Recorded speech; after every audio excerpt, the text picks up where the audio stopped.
Regresamos y lo hacemos para continuar con más información, ya se lo habíamos adelantado. Hoy tenemos el privilegio de que nos acompañe Elizabeth Lavín, quien es fundadora y directora de Oncoayuda AC. Muy buenas noches, Elizabeth, ¿cómo estás? Hola, buenas noches, muy bien, muchas gracias. Pues este es un día muy importante, sobre todo para quienes como tú han padecido el cáncer, pero sobre todo para lanzar un mensaje de prevención y para evitar pues que haya muertes y sobre todo repetir casos como el tuyo, ¿no?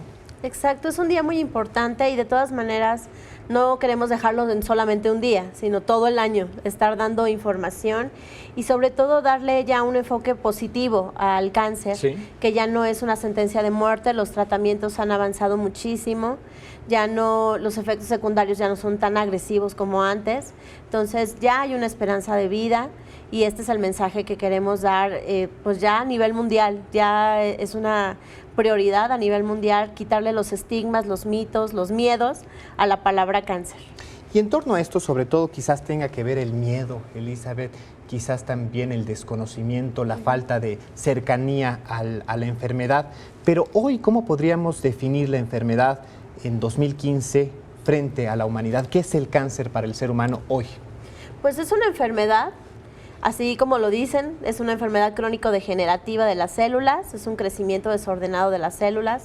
Todos estamos hechos de células, entonces a cualquier persona nos puede dar sin importar sexo o edad. Y bueno, pues ahora sí que estar informados de los síntomas, de los estudios que hay que hacerse, no dejarlo para después. Ir al doctor es una prioridad. Los mexicanos tenemos la costumbre de hasta que ya nos estamos muriendo del dolor, bueno, pues ya acudimos o tenemos un sangrado o ya el cáncer muy avanzado, lamentablemente pues se siguen detectando muy tarde. Entonces hay que informarse acerca de los síntomas para que cualquier cosa extraña que tengamos en nuestro cuerpo, acudir al médico de inmediato. Eso es lo principal, ¿no? Informarse para detectarlo oportunamente y pueda ser curable. ¿Qué te parece si antes de la detección hablamos de la prevención, que también con el paso de los años hemos aprendido que hay ciertos patrones de vida que pueden ayudarnos a prevenir el cáncer? Quizás pues no es al 100% prevenible, pero sí hay formas de vida que podemos adoptar que nos hacen elevar la calidad de vida y permitir prevenirlo. Así es, incluso es ya también una prioridad a nivel mundial esta cuestión de los estilos de vida saludable, ¿no? Disminuir el consumo de alcohol, de cigarro. Ahora sí que el tabaco tiene mucho que ver con varios tipos de cáncer, cuidar la alimentación, hacer ejercicio, pues tener un estilo de vida saludable en general y bueno, también la actitud positiva con la que se enfrenta el cáncer tiene mucho que ver también para que una persona ya detectada salga adelante. Y ahí es donde tu organización, tu fundación, tiene un papel muy importante, el acompañamiento de quienes son detectados con cáncer, de quienes son diagnosticados y bueno, sobre todo, pues transmitirles estos dos mensajes que tú pues compartes con nosotros. Punto número 1, detectado oportunamente el cáncer puede ser curable y en segundo lugar, después del cáncer hay una nueva vida. Cuéntanos, por favor. Bueno, pues tenemos ya 3 años trabajando en lo que es apoyo emocional y acompañamiento, y no solo de los pacientes, de hombres y mujeres con cualquier tipo de cáncer, trabajamos en Oncoayuda, sino que también los familiares. Afecta muchísimo esta enfermedad también a los acompañantes, a los amigos, que no sabemos qué decirle a la persona que está enferma, ¿no? Y solamente se nos ocurren frases como échale ganas.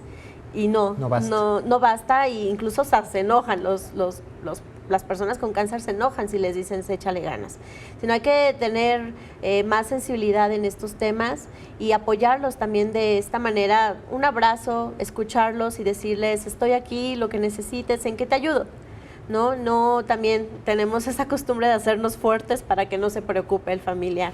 Entonces, esta parte del acompañamiento es lo que hemos estado haciendo nosotros y en 3 años hemos apoyado a 1,402 personas entre pacientes y familiares y bueno, pues ahí estamos en la lucha todos los días. Es una lucha desde luego constante. Sí. Hay otro punto muy importante, hay algunos cánceres, tipos de cánceres que se perciben más cercanos, otros más distantes. Por ejemplo, en el caso de los mexicanos, ¿cuáles son los que más se padecen? ¿Cuáles son a los que debemos, sobre todo, recurrir, por ejemplo, en el caso de los hombres por cultura? pues le tenemos miedo a hacernos revisiones que pues hoy son más sencillas, ¿no? El antígeno prostático hace facilísimo la prevención del cáncer y la detección del cáncer, por ejemplo, de próstata, por favor. Exacto. Incluso en los folletos que te acabo de entregar, en el de cáncer de hombres, vienen ahí los cánceres más importantes en cuestión de hombre y los que son más relevantes aquí en México: cáncer de pulmón, cáncer de testículo, cáncer de próstata, de recto, de piel y linfomas. Son los que tienen más incidencia aquí en México. Y por ejemplo, en esto de lo que hablamos, Elizabeth, en el caso de los hombres, por ejemplo, pues resulta pues curioso, aunque es un término quizás pues que no debiéramos utilizar, pero llama la atención que, por ejemplo, el cáncer de testículo es más común en jóvenes, ¿no? Entre 25 y 40 años, y por ejemplo el de próstata, una vez rebasado justamente los 40, se convierte mucho más común y sobre todo se incrementa entre los 50 y los 60. Siempre, ¿no? Quizás hay que tener esto consciente, que sin importar la edad que tengamos, el cáncer puede llegar a nosotros y hay que estar al pendiente de nuestra salud. No es una enfermedad de edades, no es una enfermedad de clases sociales, no es una enfermedad de pues estados anímicos. Sí, no. Mucho se ha mencionado que los estados de emociones, de rencores y no perdonas te va a dar cáncer. Sí. Es repito, ¿no? Es una cuestión de las células, es un crecimiento desordenado de las células. A cualquiera nos puede dar. Hay muchos cánceres que son hereditarios, entonces, bueno, también ahí hay que preguntarle un poquito a la abuelita, a la tía, ¿no? Los antecedentes familiares a veces no los conocemos. Entonces, bueno, pues hay que informarse también en esa parte. Y pues sí, como lo decías, el cáncer en hombres también hay todo un estigma, ¿no? Los hombres a veces son fuertes y no se quejan y no van al doctor y no quieren ir a las revisiones, y por pena, por miedo, por lo que tú quieras, y muchas veces en pláticas con jóvenes, en preparatorias, en universidades, ni siquiera están enterados que existe un cáncer de testículo, por ejemplo, y que deben de hacerse una autoexploración mensual como las mujeres el cáncer de seno, ¿no? ¿Qué podemos hacer para combatir, para revertir los 160,000 casos cada año aquí en nuestro país, pero sobre todo las muertes, estas muertes que rondan también las 70,000? Pues yo creo que son 3 puntos. El estilo de vida saludable, sí, ¿no? Tratar de más o menos ya tener un estilo saludable, no fumar, no beber, hacer ejercicio, cuidar la comida. En el punto 2 sería informarse acerca de los síntomas.